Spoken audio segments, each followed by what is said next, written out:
Elite mindsets are playing the long game. But she goes, I walked a couple, but you know why? Because I was taking more risks. And I'm like, that is the mindset. She used this practice time to take the risk to see if she can get those strikes more on the outside corner. She wasn't disappointed in her performance because she knew what was more important. She's 9 years old, training her brain to think differently.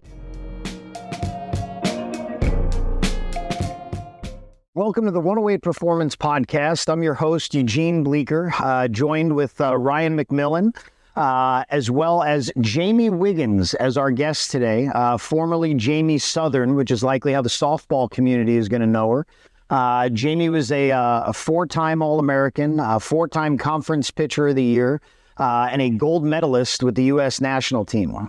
Jamie, thanks so much for being here today with us. You're welcome. I'm excited to talk pitching, talk softball, and just comparison of today's, how the pitchers are going about their journey. It's the same and different from how I went about my journey. So we went out to work with Oregon State softball, and we spent, I believe, 5 days with y'all. And we got hired to come out and do hitting with y'all. And then we did a little bit of throwing stuff and then started getting into some of the pitching. And we got to talking and had incredibly like-minded conversation about, the game and kind of where it was going and some of the wrong directions that we're kind of entering it, and the difference between the way that you learned as a player growing up and the way that players are learning now.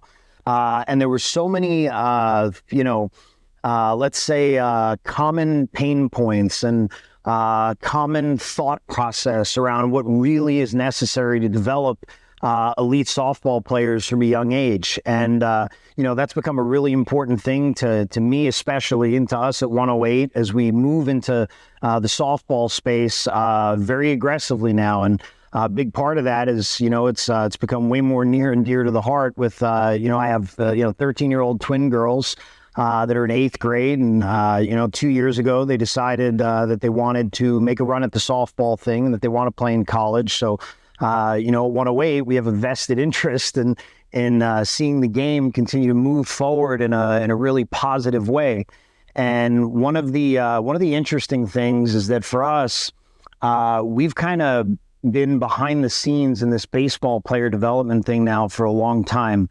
And we got to see how all the technology and the data and the information and the products kind of entered the space of baseball, and a lot of the negative impacts and implications that it had, especially early on. The truth is, a lot of the data and the technology, the people that are designing the products and developing the systems, they don't work in player development, so they really don't understand what they're looking at. They're trying to guess about what's good based on ranges of what people do, but they really don't have any idea of what they're doing. And there's a lot of pitfalls, right? There's a lot of things that you can do in the game where it's like you think it's going to make you better, and then all of a sudden you're worse. And I think that with all of this stuff starting to really move into the softball space, I think a lot of that stuff can be prevented with really good education and really good information. So let's kick it off with this. What do you feel like is the biggest what grinds your gears the most? Like what really lights you up when it comes to softball player development and where it's currently at, and some of the things you see going on versus what should be happening? Oh, there's a lot to just say, but to say one thing that kind of gets me riled up. But I think on the player development side, so I have 3 daughters as well, and they're 11, 9, and 6. And of course, they all pitch and want to be pitchers right now. And so I'm very particular with how they train and what they do. And we are bombarded on social media with tons of pitching coaches giving us drill after drill after drill. And this is how you have to do this. And your arm should be here and your leg, 2 more inches down. And all this, that I don't train my daughters that way. And because I didn't, and I was a very elite pitcher, and I threw top speeds and had over 1,300 strikeouts in college. Like, I knew how to get batters out. And it wasn't because I was so focused on all the things mechanical to be perfect. And that's what I see. Interesting. You mentioned something there. You said you're very particular about what your daughters do. Yes. So think about that word for a minute. So you're very particular about what your kids do, and you're an elite pitcher, and all three of your daughters are going to be really, really elite.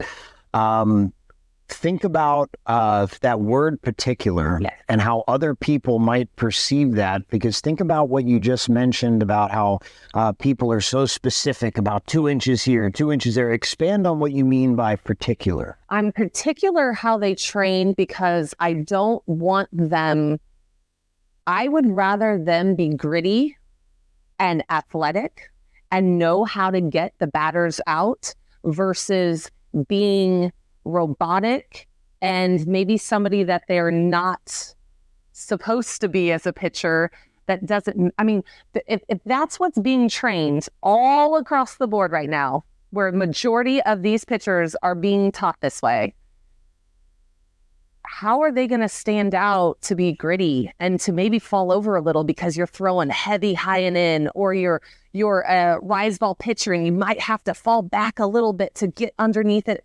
Like, that's the part where I'm sad to see that it just, they're average pitchers because they're not getting to be who they are or getting that pitch to be great, because you might have to I was heavy screwball. I was a heavy screwball pitcher, and my ball didn't drift over. It had a heavy break. And if you see me pitching, I'm kind of leaning over to that side because I'm keeping my hips open longer to just jam the crap out of those right-handed batters. That wasn't mechanically right, but I was really good at what I did. So let's define that, though. So there's a lot of things that people say are not mechanically right, that a lot of the greatest players in history do. So is it that the players are not mechanically right, or is it that the people that are doing the modeling have the wrong model? They don't quite understand what elite truly is. So one of the things for us, like you mentioned about you hate the aspect of them developing robotic, and I love the understanding that you want them to be gritty, but the truth is allowing them to naturally move and figuring out what those are going to create their most efficient and elite moves. That's where they're going to learn how to throw their hardest. That's where they're going to learn how to throw with their best command, right?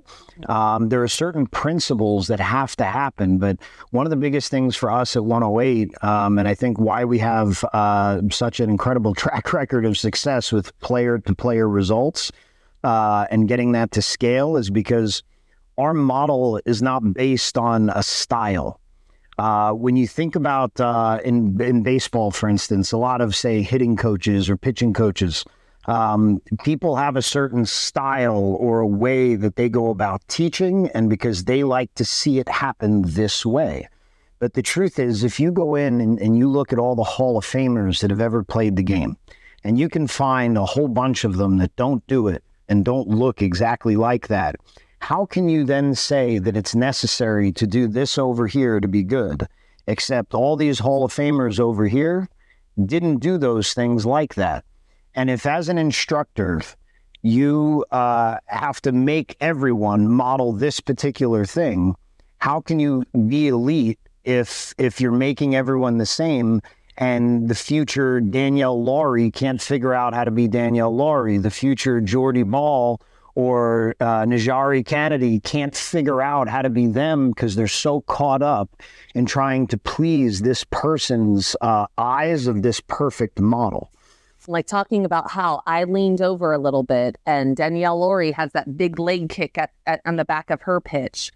The difference I feel is that pitchers today are being told what to do with every single part of their body. Their toe, their ankle, their shin, their knee has to be here. Their glove has to be here, but their elbow has to be bent this arm has to be here, but it's got to be a little bit more bent here, where we didn't have that. And we were able to be athletic and had, like I was just thinking when you were talking about that, Danielle Laurie growing up and that big leg kick, like who would have fixed that at what age? 9 years old? I mean, if you watch her pitch, her daughter pitch looks so similar to her, and it's the cutest darn thing. And it's like she's not molding her daughter to what is, and and it's very similar with me. So I have my daughters, and when we go out and practice, we don't do a lot of drills. I say, hey, let's warm up, let's pitch, let's do this, because I don't want them to be so focused on thinking about their body as much as I want them to be thinking about, how can I get this batter out? Should I put it here? Can you put it here now? Oh, what, she fouled it over here. Like, I want that to be the focus, and I want them to be young and not stressed out. I mean, I'm a mom too, and I'm a pitching coach. So I have these eyes in our practices, and it's hard for me to keep my mouth shut. Sometimes I want to be like, oh my gosh, stop this, do this. And sometimes I'm held accountable by my 9-year-old to be like, Mom, I'm thinking about this. I'm thinking about my front leg and this whip. And can I just pitch? And I'm like, oh, yes, you can. And I have to step back. But I think that's what's going to be different. And, it's kind of this, I'm going to trust myself. I'm going to believe in my practice to let my girls go that way. And I bet you it'll work out just like it did for me. So that's where I'm kind of sad for the pitchers that they go to practice and they have to be so perfect. In life, it's just, being a female is hard, right? Like, we have to look a certain way or have this and have that. And then the one thing that we love to do is to be this pitcher and to go out there. We have to be so perfect in our practice. We can't, oh, no, you're off. It's like, we need more quiet from the coaches and just letting the pitchers fail and try things. I mean, my daughter the 11 and the 9-year-old have probably tried 4 to 5 different starting windups. Like, I'm not telling them to start how everybody is. Push down, hide that ball, because they're going to pick the pitches. Oh my gosh, if they're picking it in college, then maybe adjust when you're 20 years old. But like right now, they need to get rhythm. They need to feel different. And I have a mover. My 9-year-old is very fluid, like just who knows how to move her body. And my 11-year-old's a little bit more mechanical, and she's tall. She's, so they're different, and they like their winds up to be different.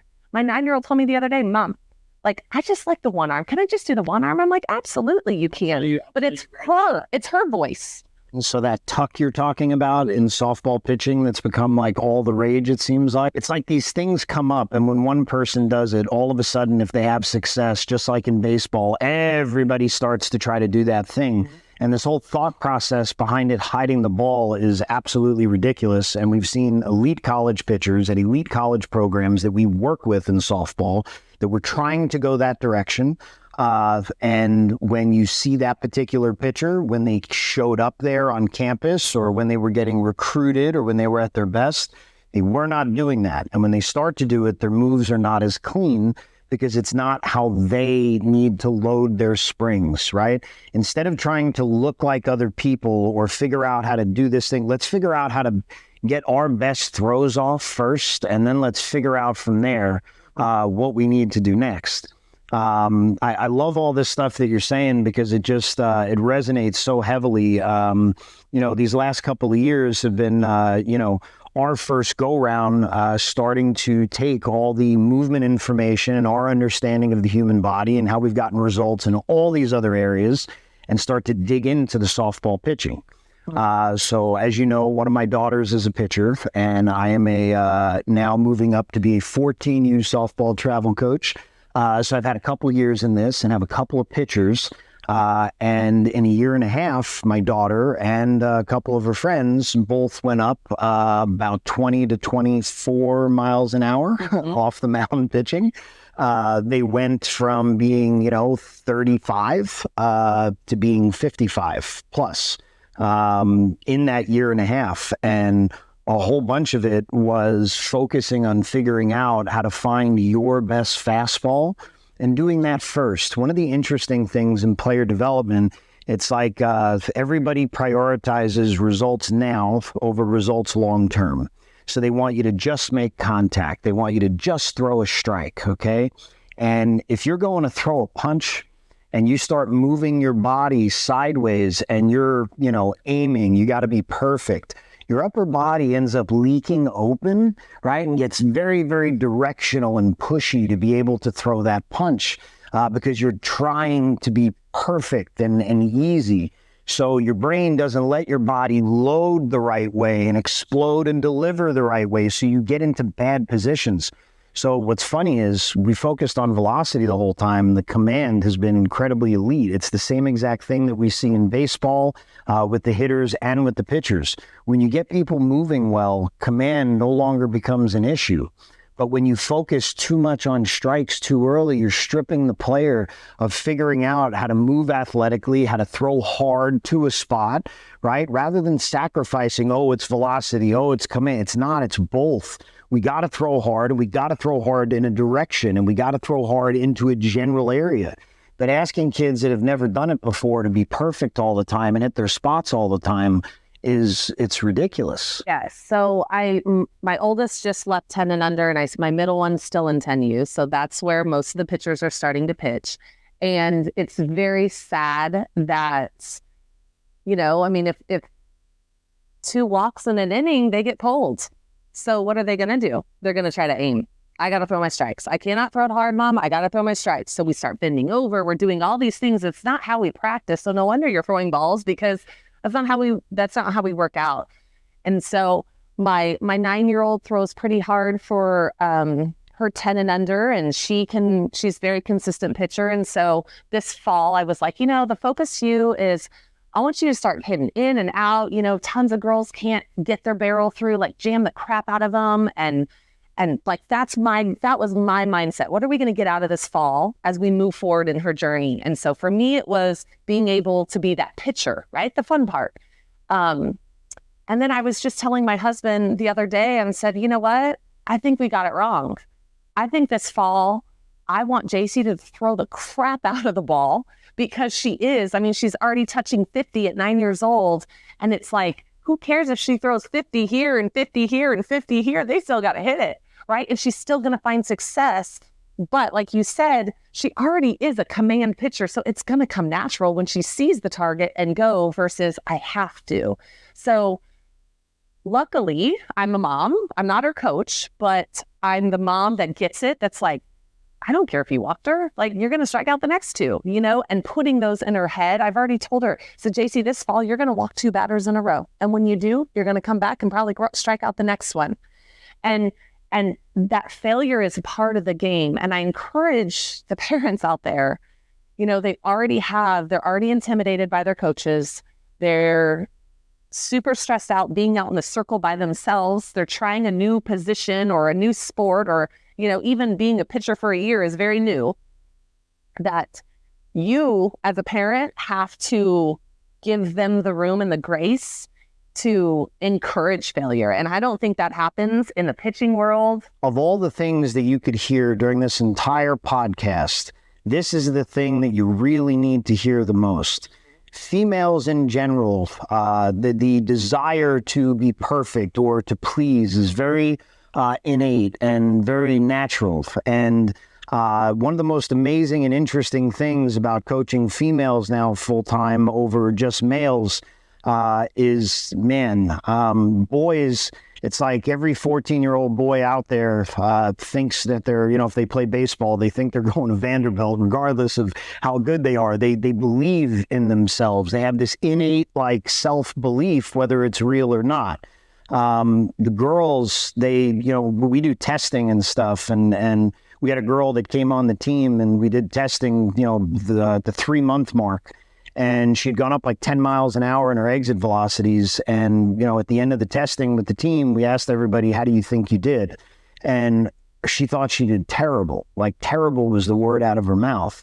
And she was hitting the ball consistently 10 miles an hour harder than she did before. So it's like, if every ball is not hit on the screws, it's terrible and it's failures. So they really have, in general, not a great understanding of what success truly is inside of the game. And one of the things that it's really important, if you want to develop an elite player, you have to be able to play the game with reckless abandon. You have to play the game with zero fear. Everything in you has to be, I am going to find a way to win. And after I lose this battle, I'm going to win the next battle, right? That's the whole saying, it doesn't matter how hard you can hit. It matters how hard you can get hit and keep getting back up and going. and especially in a position like pitching. At 10 years old, before they've ever learned how to play, I've literally witnessed, since I've come into this, softball side, girls in 6th grade and 5th grade getting pulled off the field in the middle of an inning, crying their eyes out because they made an error. What are you teaching them? What is wrong with you? If you're a coach and you do that, what is wrong with you? But it's all like, you need to rethink. You need to rethink who you are and what you're doing to those girls, because you're teaching them to be scared of the failure instead of embracing it and winning on the next one. Like, they're trying to be so perfect. Like you said, they walk 2 people, they get pulled. Like, literally what I told my daughter and what I told our other pitchers, there was a lot of games where it's like, listen, we're going to struggle sometimes. We're learning how to do this. No one's coming to get you. Figure it out. I'm not coming to get you. There's no other pitchers that are coming to help you. You have to finish the inning. I don't care if you walk in 7. You have to learn how to deal with the adversity that you're going to experience, because you're going to get it. So if you're not preparing them to learn how to fail forward in this game and ultimately in life, and you're teaching them to be scared of outcomes and be worried about the failure before it happens, you're literally putting a fear-based mindset and hammering it into them. And now, as they go forward in life, this whole purpose of athletics that we have for our children, to teach them how to, okay, I'm going to commit to doing this, and I'm going to realize I'm not that good, and then I'm going to work at it. And oh my God, look what happens when you put in work, and look what kind of success if you believe in yourself. You're stripping them of that entire experience that athletics is supposed to provide, because you're too busy trying to win a 10U trophy. Like, what is wrong with us as a society when we're placing 10U wins over the development long term, sacrificing a ceiling? Okay, say your daughter throws more strikes now when you tell her to do this, but in the end, she throws 7 miles an hour slower and no longer can play at a college of her choice because she's just not good enough, and you miss that incredibly important developmental window. I think that you could ask elite players that have played at the top of their game, right? Jenny Finch's daughter, like all these players that have daughters now that play this game. And you would probably find that we all are playing the long game. We all are playing the journey of it. And just our mindset is not for Saturday, is not for Sunday. I know that there was this father who was a coach on our team, and, the girls are making errors behind his daughter who was pitching, and he's, oh gosh, bothered by it. And I'm like, I don't care. Like, my daughter gets 3 more batters. Like, how cool? Get out of this hard inning. Now you got bases loaded. Can you strike them out, or can you get an out when there's bases loaded? Like, being in these hard positions, I was like, give them to her. And that mindset was, oh my gosh, my daughter has to deal with hard. This is not okay. It's too different. Like, it's just elite mindsets are playing the long game. This doesn't matter. I need her to go through adversity. I need my daughters to go through the hard to play at the World Series. And if they don't do it now, they're not going to get there. So you know what? In my list, I'm like, check these pitchers off. Like, my daughters are going to be past them. Savages. Because of the mindset. And so just as you're thinking about that, we don't focus on outcomes. Like, my daughter pitched live the other day in practice, and I said, how did it go? Like, how did it go? And she goes, Mom, I walked a couple, but you know why? Because I was taking more risks. And I'm like, that is the mindset. She used this practice time to take the risk to see if she can get those strikes more on the outside corner. She wasn't disappointed in hers. She wasn't disappointed in her performance, because she knew what was more important was, hey, let's go take for risk, because that's what I focus on. Hey, we got to do this. You might walk a couple more. That's a big deal. You're going to get 3 more strikeouts to 1 walk. So she's 9 years old, training her brain to think differently versus a parent saying, oh my gosh, you walked 2 tonight. Like, the coach is not going to play you. Oh, you're not going to be the starting pitcher. Think about like this panic feel. Like, if you want your kids to not forget their backpack, stop telling them to get it. Like, it's the opposite of what you think. You're not supposed to, like, make them do this stuff. Allow them to fail when it's not important. When they're in 5th grade, 6th grade, 7th grade, let them stay up too late one night allow them to fail forward. That way, when they realize that they can't stay up that late before a game, or that it is important to, because there's consequences involved. Like, look, I'm not going to tell you to do your homework every day, and I'm not going to make you bring your stuff. But if you forget stuff, like, there's consequences involved with those things. If you don't perform, there's consequences involved. Just draw the clear lines, give them room to fail, right? And then they can fail and fail forward. I always tell people the difference between me as a young coach and what I would do differently now. Like, if I'm in the 6th inning of a championship game and we are, up by 1 run with a runner on second and less than 2 outs, okay? Old me would have called time, walked out to the mound, and explained to everybody, we're not going to give the 3-hole hitter a strike right now. Okay, we're not going to let the best player on the team beat us with a base open. We're going to pitch around her. If she wants to chase something overhead, fine, don't care. We're not throwing anything over the middle of the plate. And then you win the game. Okay, great. They don't learn anything. If you sit on the bench, allow them to throw a pitch over the plate, let the 3-hole hitter burn you, okay? Now, after the game, when you're explaining why we lost, you can explain to them that it's because you had a base open, right? You did not have to throw her that pitch. You should have pitched around her. It would have gotten us the 4. The sting of the loss combined with the new knowledge now is what's going to allow for success to happen later. But we're bypassing all of that stuff by trying to give them answers to the test. College coaches always talk about now that kids have no feel for the game coming in anymore, less feel than ever before. Kids have no idea how to position themselves. They don't know how to run the bases because they're counting on all of their coaches to tell them what to do because they have zero feel for the game. Pitchers don't know how to pitch. Catchers don't know how to call a game. Infielders don't know how to position themselves based on the pitch. The whole thing is nuts. And I gave this example to my daughters recently. It's like, if later on, say my daughter Mackenzie, she loves to bake and she loves to make stuff and she loves to make ice cream. So it's like, okay, let's say you wanted to make an ice cream shop. The first recipe that you figure out for vanilla, right? Your first vanilla concoction might taste good to you, but is that the one that you're sticking with to create a national brand?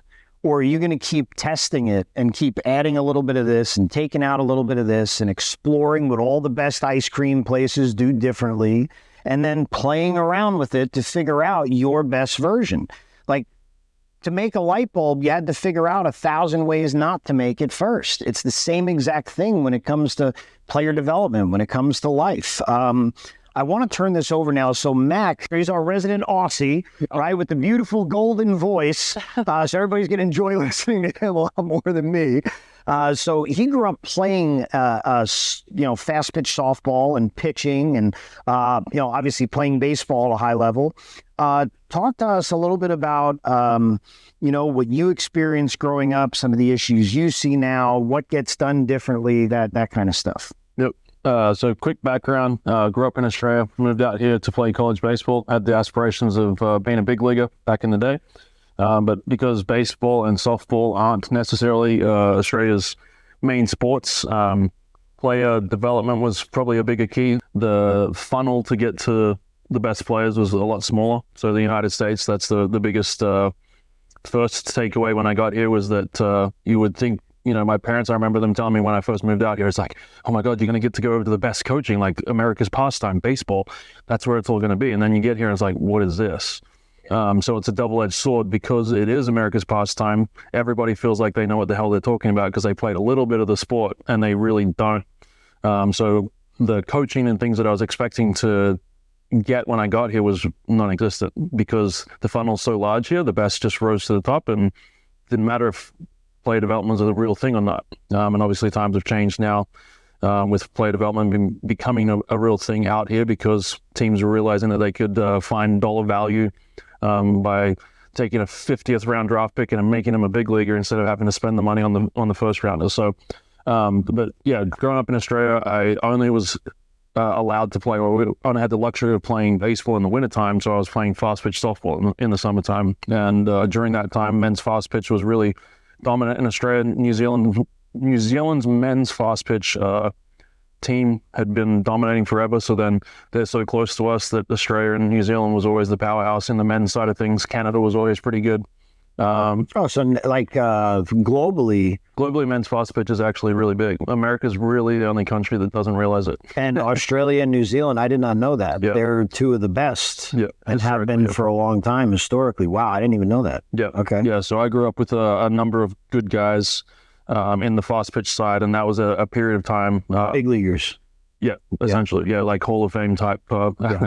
Quick, short cut. I didn't realize this, but I played on a 16U fast pitch boys team, that state team. So a region, think of it as Texas or Team Oklahoma. Of the 9 Australian national team players, 8 of them played on that team with me. Guess who was the only one that wasn't on that softball team? Me. Guess why? The baseball and softball tournament for the national team selections, same weekend. Oh. I picked baseball, the other guys picked softball, so I'm as good as those guys. But on that team, the world's best fast pitch player, Nick Shales, was my teammate. He was not that great at that point in time. And then I find out while I'm out here, maybe 5 or 6 years ago now, that hey, Nick Shales, he's the best men's fast pitch player in the world. I'm like, I know that guy.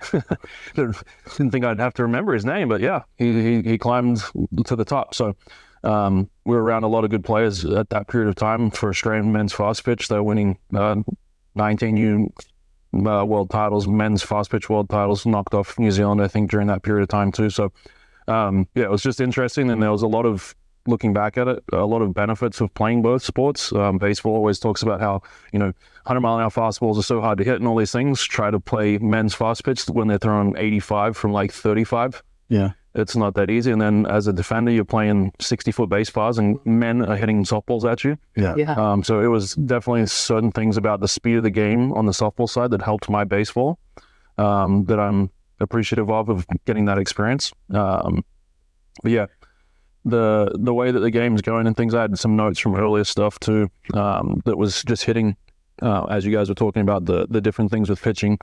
And the first one that has been on my mind of late for 108 itself is we're trying to make sure that we're inspired by logic. We try to be objective at the way that we look at things and use logic when you're trying to figure out those things. So like you were talking about before with softball now going to mechanics and everybody doing the same thing. If you look, like you were saying before, the greatest pitchers of all time have always had this one pitch that seemed to like be the dominance for them. That was because it was the outlier, meaning that it's not the same as everybody else. So if we go and teach everybody the same mechanics, what pitches are going to come out of those same mechanics? The same things. So then how do you ever develop a dominant pitch when you've got the same mechanics as somebody else? That means that the hitters get to see that same pitch more often, which stops it being an outlier, which now means that your kid's never going to get to the point that they need to because they weren't allowed to have an outlier pitch. Major League Baseball, that's what they're hunting for. They're looking for guys that have outliers so that then when they go and pitch, the hitters are having a tougher time of actually getting results off of them. So from a mechanics standpoint, if everybody's mechanics are the same, it seems to me as a hitter, I would like that. Because now as the pitch is coming to me, I'm not having to have a bigger memory base of what pitch shapes I'm going to have to actually face. If everyone's got a 70-mile-an-hour pitch, 70-mile-an-hour feels comfortable to me. Right. We always use that analogy with the players with, certain pitches feel fast, but when you first learn how to drive, you get anxious as hell when you drive 60 miles an hour in a car for the first time. It's like, man, this is quick. And then you go on an 8-hour road trip and now it's all of a sudden 70 miles an hour feels slow and you drop back to 60 and it's like you feel like you're driving through town at 30. So our bodies and what we're used to is actually what makes things feel fast or slow or comfortable. So then if everybody's throwing the same velocities, does it really mean that it feels that quick or do you just become accustomed to it? And that's where those outliers become, a big piece of that puzzle. And here's the thing I think that's really important for people out there to understand, right? And this is for all specifically really for the coaches, right? There are certain things that are kind of principles, right? That have always been kind of said and taught in the game, in baseball and in softball. And we all grew up hearing those things. We came from that generation, right? We did those things. And then we're also part of the generation that got to experience the entrance of technology and data and the application of sports science truly into the game.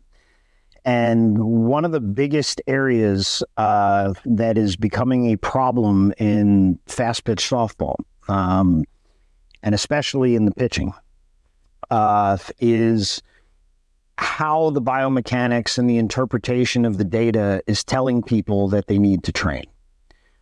Because the people that think they're doing it right, that are going and taking a course somewhere on biomechanics and feeling like, oh my God, that makes sense. Now I know why I should do this and why I didn't.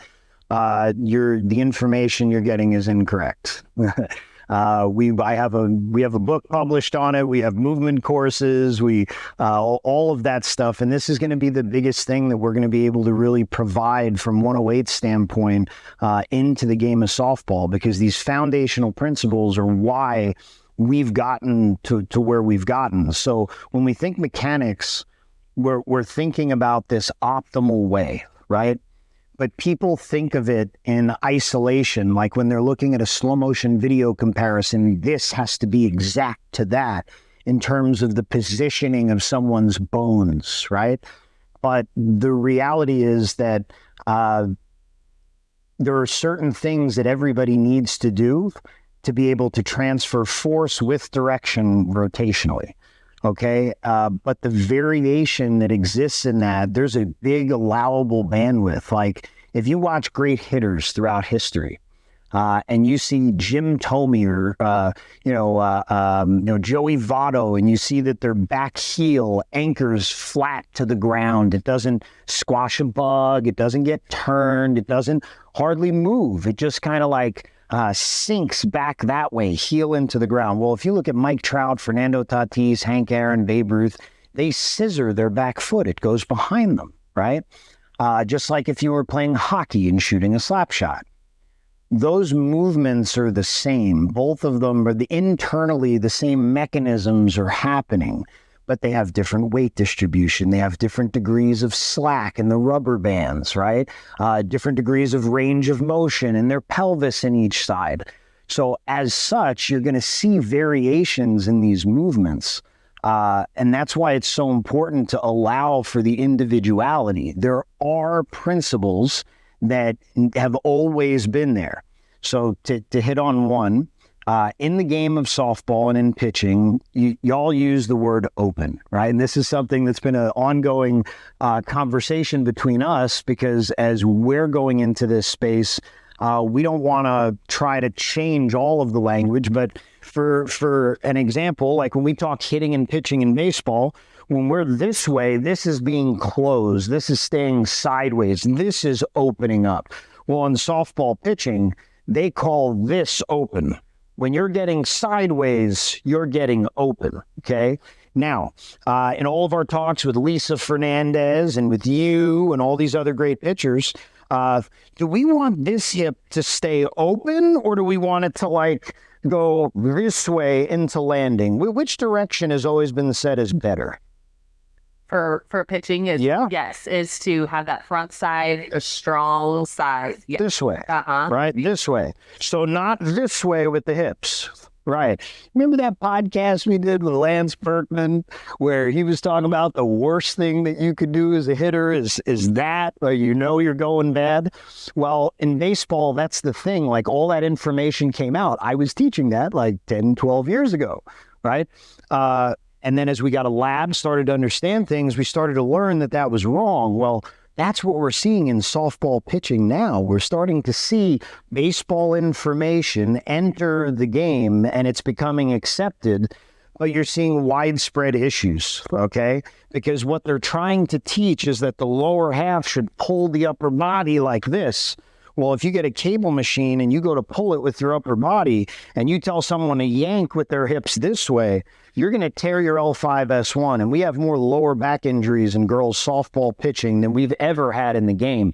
And that is the major reason why that's happening. It's coaching, right? So if you're a coach out there and you're hearing this and you think I'm wrong, here's the thing. Here's what I want you to consider. I know what you know. We were already teaching what you're teaching now a long, long time ago. And then we got a lab and we started testing all these things.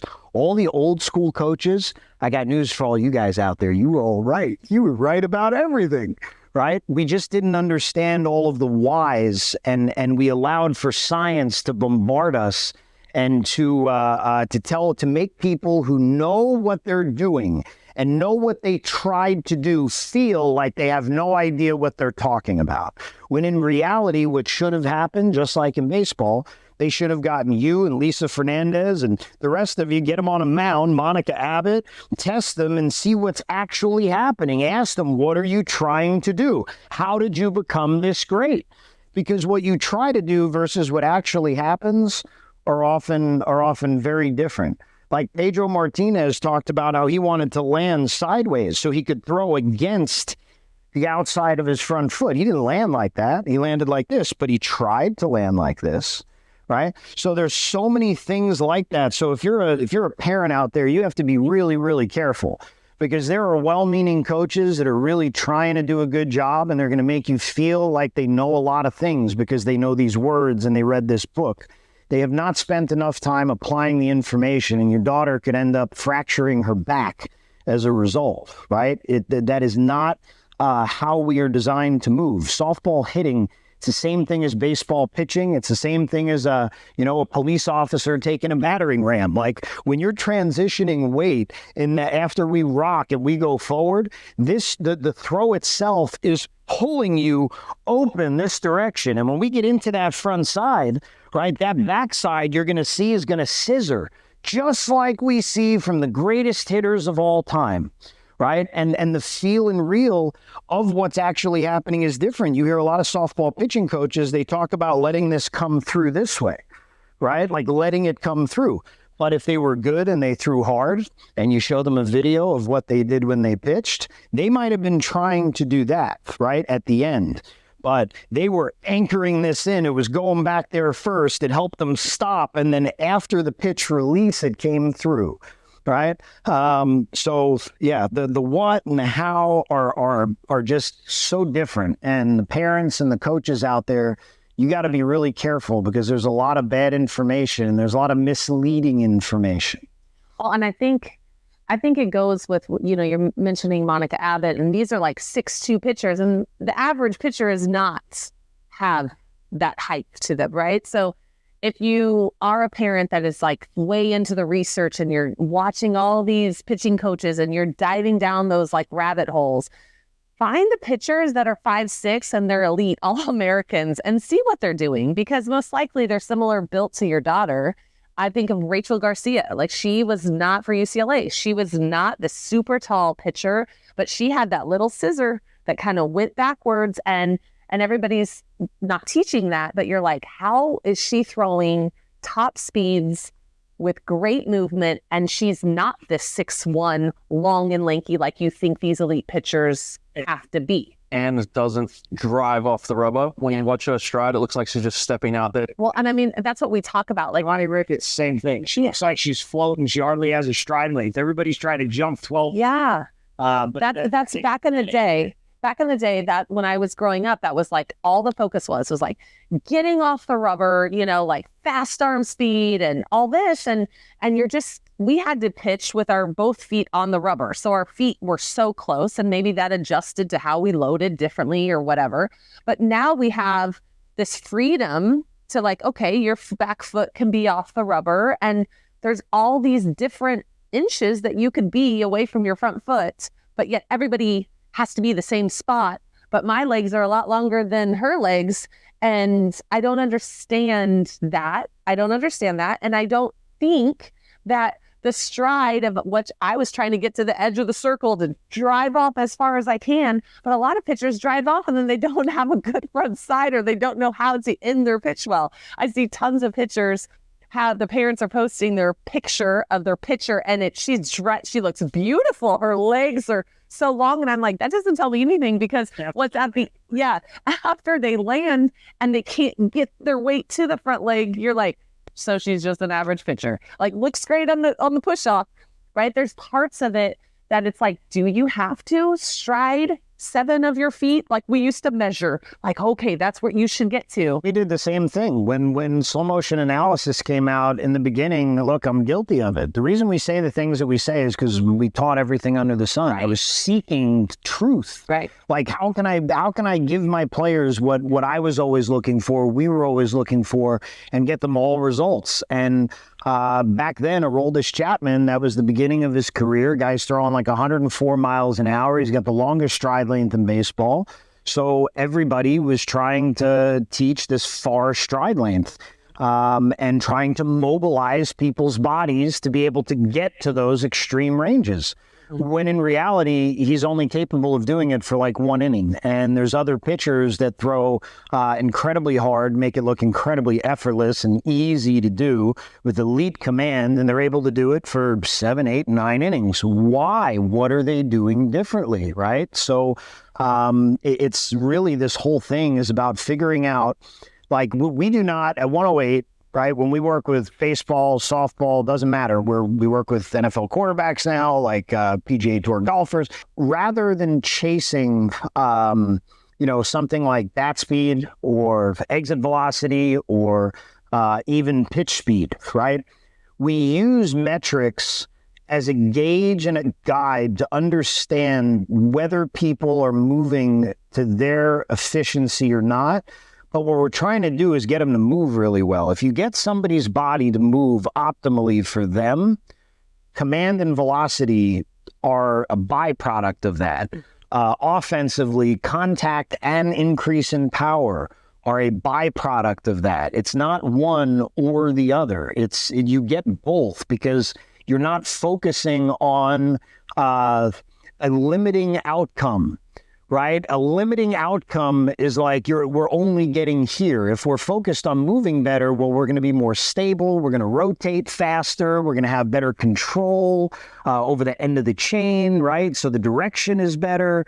Because of the better positions, the force can happen in a smaller window. So you don't chase the outcomes. And when in life is it ever good to do? When do we ever tell anybody anywhere to chase the result rather than chase a good process? Last time I checked, every mentor I ever had and everybody I ever heard speak was talking about chasing a really good process and developing that. And that's what you were speaking of earlier, right? Like that mindset of not, now doesn't matter. That's what I'm preaching to the girls all the time. We're doing this for later. We're not interested in you winning this weekend. We're interested in you winning in life. We're interested in you taking this game as far as you can. We're interested in you winning a national championship at some point. Like, you reaching your best self. I think, though, when you think about like pitching mechanics, and probably with hitting too, that the parents that don't know, right? There's tons of parents out there that don't know softball in general, let alone a pitcher. Like, I don't know anything about softball pitching, but my daughter wants to be a pitcher and I'm all in for her and I'm going to do this. And it's very black and white, because it's like, if she looks like that, she's going to be on TV. Right? That's all I know. If she has these mechanics like they're teaching, that's attainable. Do what they say. Versus it's the gray area that makes you elite. Okay, so the article came out because there was this older pitcher that's trying to learn how to pitch, and she's trying to figure this out, and she's going down the rabbit holes like you are, and she's looking at this and, okay, you do this drill and I've got to do this. But when I see the pitchers on TV at the Super Regionals and the World Series, they all look different.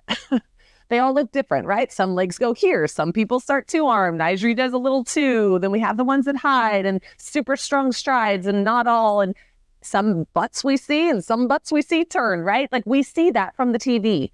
But yet, why are we teaching it the same way? And when the pitchers that are all Americans don't look the same.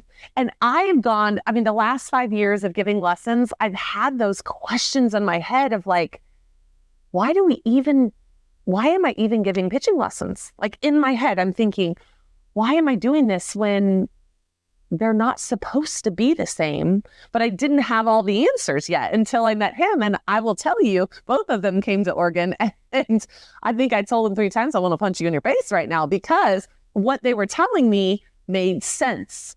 But what my knowledge of like what I see on my social media posts too, plus my previous experiences, and I've been around a lot of elite pitchers just on my teams, and what they do is different. And I'm thinking, you make sense, but it goes against everything that I've thought I knew, you know, in a sense. Does it align with everything that you did and how you learned to do it? Yes, 100%. I mean, we didn't have the broken down slow-mo and like being able to be so nitpicky. Like, I don't think I would have enjoyed pitching if my dad was out there with me critiquing everything. Nope, you finish like this. It's going to be like this. It's like, oh my gosh, it would have been the worst experience in relationship. And I've had the best relationship with my dad growing up with softball. Like, he was the one that's like, you know, I rarely gave up a lot of runs in college. And one day against Stanford was horrible.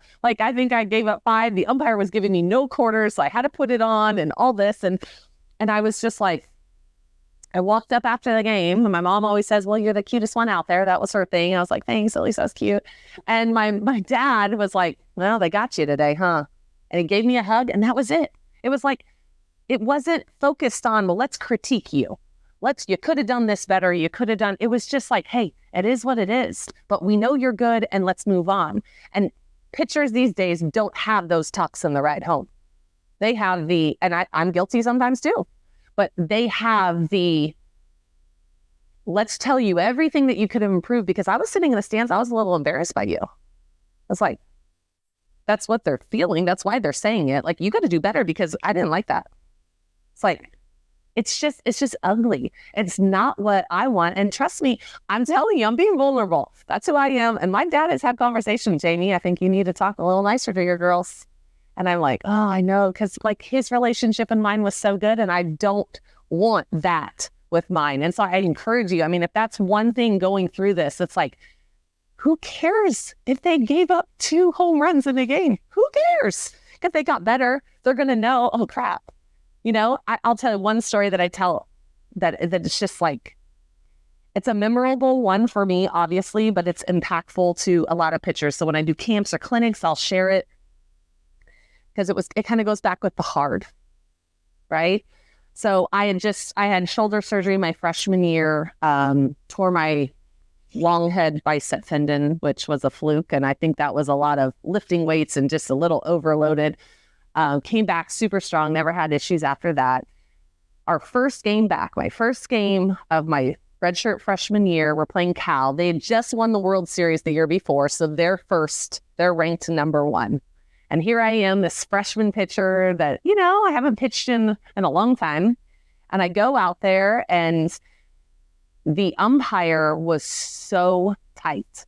And it was the year where they wanted the hitters to have more of a hitter's game. So they say, you know what, the knees aren't a strike anymore. Yeah. Oh, yeah. So they raised it up. And we're like, we're not used to it, right? This is the first time we're playing in a game, because fall games wasn't popular when we played. So your February game was your first game. So I'm a little nervous, first game jitters, you know, just in general. And I go and I'm pitching, and it's tough. I mean, when I say it's tough, I've been in a lot of tough situations. This was tough. They're a good team. The umpire's giving me nothing. If I put it on the plate, they're hitting it. If I don't put it on the plate, they're disciplined. It's just like, gosh, help me. Like, somebody give me something. I walked 11 that game. I had 11 walks. I think I still have the record at Fresno State for 11 walks in a game. My fifth inning, I come in. Every inning was like a battle. Like, I'm telling you, I go get a drink of water, and my hand is shaking because every pitch was so freaking stressful, right? We won 2-1 with 11 walks. How many base runners I had behind me? It wasn't a no-hitter. So, I mean, I gave up a couple hits, 11 walks, and we won 2-1. And it was like going back to the hard. Nobody pulled me. It's like, hey, like, we believe in you. Like, that's what that gave me. It gave me confidence to do hard things. It gave me this relationship with my coach that said she believed in me even when I didn't. And I wanted out. I was like, get me out of here. Like, I don't like being in this position, but I gained so much afterwards. I just sobbed after the game because it was this letdown of like, I did it. I'm surprised in myself, but pitchers don't get that. And I want to kind of go into an angle where you said in the beginning, like, what is something that bothers you? Practices bother me for pitchers. Like, I can get on my high horse about this. In college, I threw live 3 days a week. And that is why I was an All-American. I got to practice things. I got to, they knew sometimes it's going to be on the inside corner. And I had to find a way to still get them out. It was hard. There's no hard in practice anymore. And I think in college level, I've seen it. There's so many players on the team. It's hard to create hard because everybody's got to get the reps. We got 28 batters. It's like, it's just not what it should be. Younger pitchers aren't being able to try new things in practice before they get in a game. And then they fail in the game because they're not ready mentally to say, I can throw this rise ball to her. If you learn a rise ball and you go in a game, guess what? Your first pitch is going to be really high because you're scared. You're just scared. You're like, oh, they're going to hit it if it doesn't rise. So I'm just going to throw it up there. We all do it. And we probably throw 5 like that. And we're like, oh, I'm going to test it a little. I think I can go a little lower. That was too high. But we do that in practice. You get through the hard stuff. And then in the game, I get to shine. It's like, I always use the analogy. If you are a point guard in a basketball and you are driving to the hoop every day working on that layup, woo, you're good, right? That looks good. I'm a bullpen pitcher. I look good. Everything's good. But when I got a defender and I'm driving, that's hard. What am I going to do? Are they going to cut me off? Do I have to adjust? But we don't get that. We get thrown into the game and we don't get to practice. So like pitchers, get on your own. If your coach is not somebody that's going to allow you to throw live in practice, like you need to do on your own, grab some teammates and say, I need a catcher. I got to throw live. I need somebody to stand in. I need yes and no's. I need somebody, even if they can't hit, I'm like, oh, they said yes to that curveball. Oh, I can do that in a game. Like she said, she was going to swing at that changeup. I was in the dirt. Oh, I can throw my changeups in the dirt. Like it's that time to grow. And it's a time for the coaches to sit back and see. You want the pitchers to hold your team, take them to the championship game, because let's be real, pitchers matter. But yet, what do you do in practice for the pitchers? What do you create that's hard? Pitchers, I'm going to call you out. You practice pretty lame. You warm up. You do your same 2 drills that you've done since you're 10 years old, and you're now 22 in college, and you're still doing the same ones. Okay, maybe that's comfort. Cool. But then what happens is you go through your pitches. I was guilty of it. And then you throw, I'm going to throw 3 batters, imaginary batters, and then I'm out. And that's cool. Is that hard? No. Right? How many of you guys go and you're just off that day, right? Or it's a little drizzling and your dad, your mom just says, hey, you know what? Let's just go in. We're having one of those days. Let's just come back tomorrow. Why couldn't you push through the hard? There's nothing hard. I want you to question yourself and say, what do I do in pitching in practice that's hard? Not much, I'm going to tell you, because if you don't like it, you move on to another pitch. Right? We don't do batters. Like we don't work on like, I don't know. It just, that's what's average about it. If you want to be elite, you got to go through the hard. Well, it's like when everybody is at their level, I think a lot of times people feel like they've made it and they keep working on this thing that their, instructor keeps telling them, and they keep thinking about it. And then they get so internally focused, they lose sight of the compete factor, and then they go in a game and then they try to do it to a batter and then it's off. And then they start internally, I'm off, I have a problem, rather than I just miss my spot. Right? It's like I have a problem and then they think about this and then they miss even worse rather than just trying to execute their next pitch. But because people have been critical, so it must be me. I forget who I heard say it. You might remember. It's if I heard a pitching coach give a presentation, it might have been Scott Brown from Vanderbilt. And they were talking about, there's 2 places you can be, over the rubber or over the plate. And there's times to be over the rubber and be focused on you. But then there's times to be over the plate and focus on the batter. Mm-hmm. And you need time with both, right? Like it's not just about, there's a difference between throwing your pitch and trying to execute it this way against that person and hit them in their back foot, or get it to ride into their knuckles on the hands and get in the kitchen. Like it's a different thing. And that compete factor That's just such a huge element of that. So I love all of that, and it's so critical, right? Like if they're not doing things that are hard, they're not battle testing what they're doing. They're not learning how it's going to play against competition in game. They're not seeing, like the better than any kind of like metric, right? And especially as all these metrics start to enter, we're going to be pushing a ton of information out on that stuff to help with the softball community as they start to try to digest all these different things that are coming out. Because a lot of the stuff you're going to hear is wrong, and it can take you the wrong direction. The thing that's going to give you the best feedback, right, as a pitcher, is what the hitters are doing against it. Like, can they see the ball well? Are they struggling? Is it moving late? They see it, but they can't find a barrel. All that kind of stuff, and getting hitters' reactions, right? Is so huge. And if you don't allow them to try to use their stuff and learn how to use it, like they're going to be so dependent on somebody else to call the pitches, they're never going to learn how to get outs. Like the best pitch that anybody can always throw is the pitch that they're the most confident in, right? The pitch they want to throw.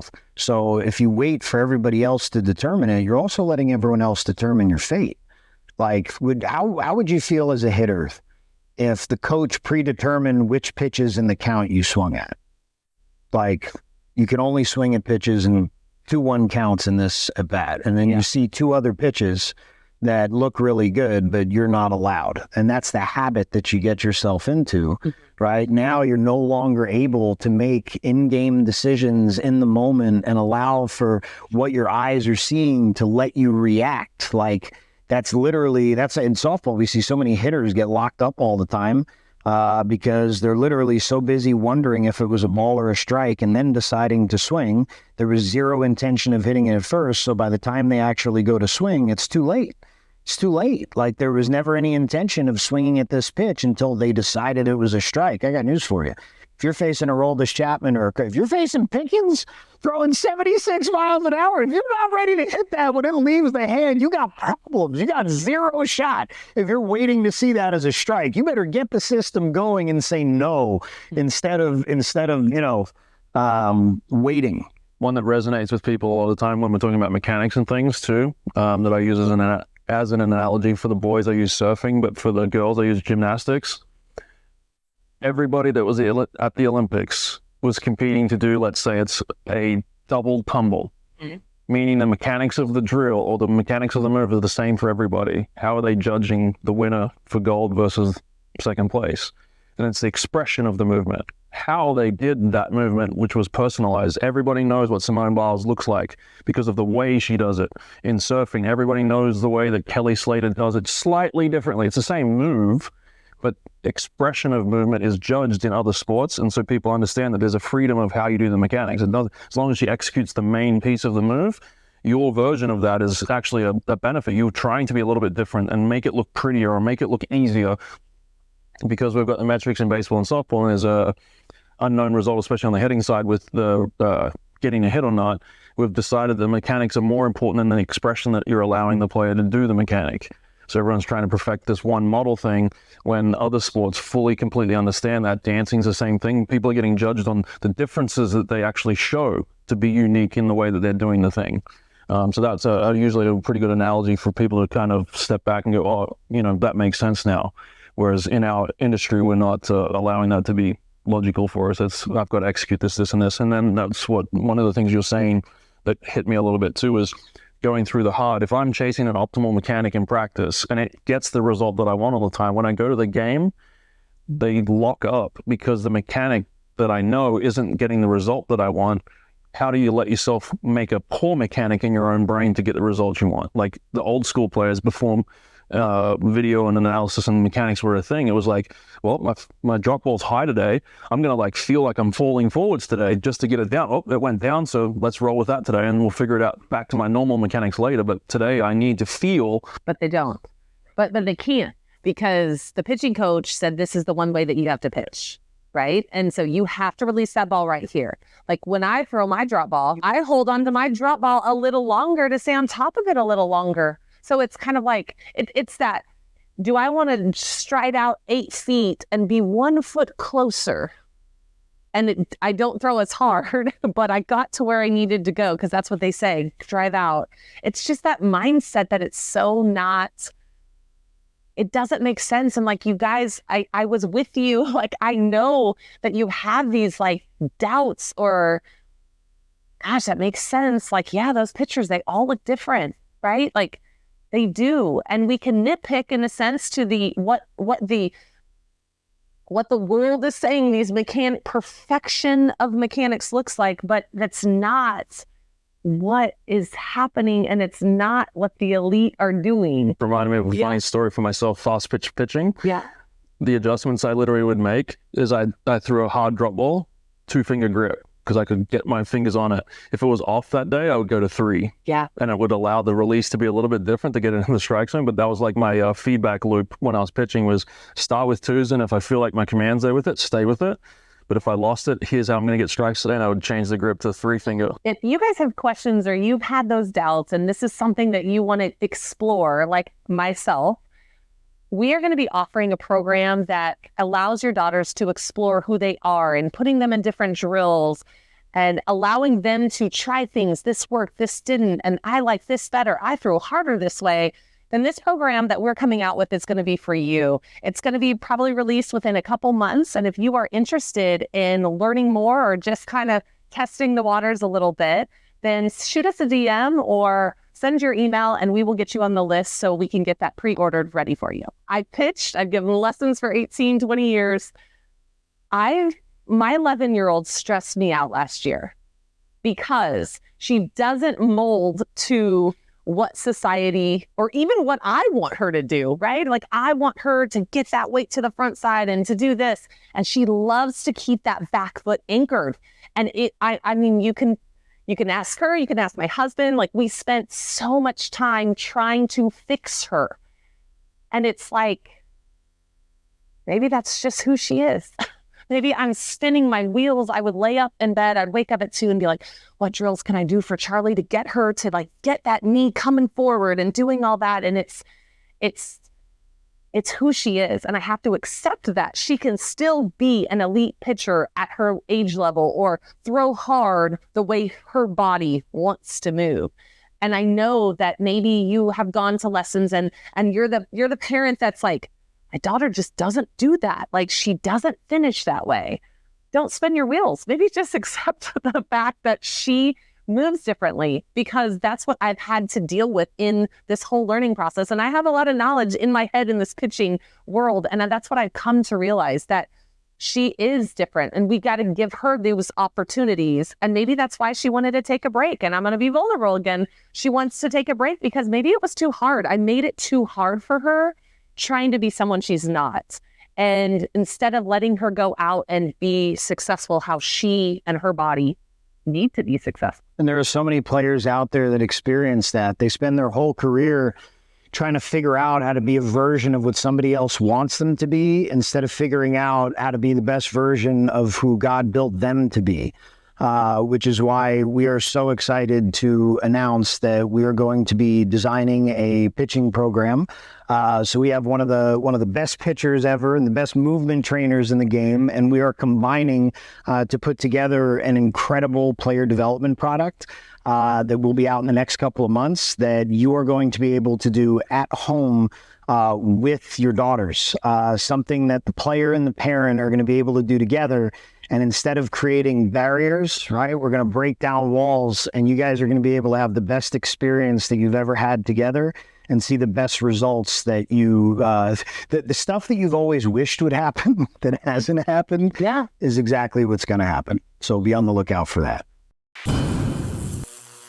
Learning through play versus learning through structured practice, and the reps that it takes to learn through structured practice is like, 400 to learn the new skill, and then through play it's literally down at like 10. Like, you can learn things so much faster through play than you can through formal instruction. But that's the same with the drills and things, as the variability inside the drills. People think that a drill and the amount of reps that you do of the drill will create the solution that you want, when it's the drill itself is only a tool to see if your body likes that version of the movement. Yeah. So instead of staying with the same drills, the same routine every week and say, oh, we'll just get better at the drill, we've changed the drills to find if the movement starts changing. If it's the right drill, it's going to change immediately. Yes. Because the brain's understanding the instructions. So when I used to give lessons like consistently, it would be that, well, what's a drill that you like for this? Like, I want you to find what makes you feel good before a game or before. I mean, there's times that we need to work on something that maybe we got to put a little bit more focus on, but it's more of the find what you like, do the ones before the game that make you feel good because you're feeling like it's helping versus, well, they told me I have to do this K drill. Like, I never grew up doing a K drill. I've never done a K drill before a practice or a game in my entire life. Yep. Like, it's just not something that I liked, and I didn't want to do it. And so how I would warm up before practice or games is I just went back to 35 feet and I just kind of walked through and did a pitch. When I felt good, I went back and I just pitched. It was very hands-off. It was very non-robotic. It was just my shoulders ready to go. Like, I'm gonna go and throw hard and do my thing.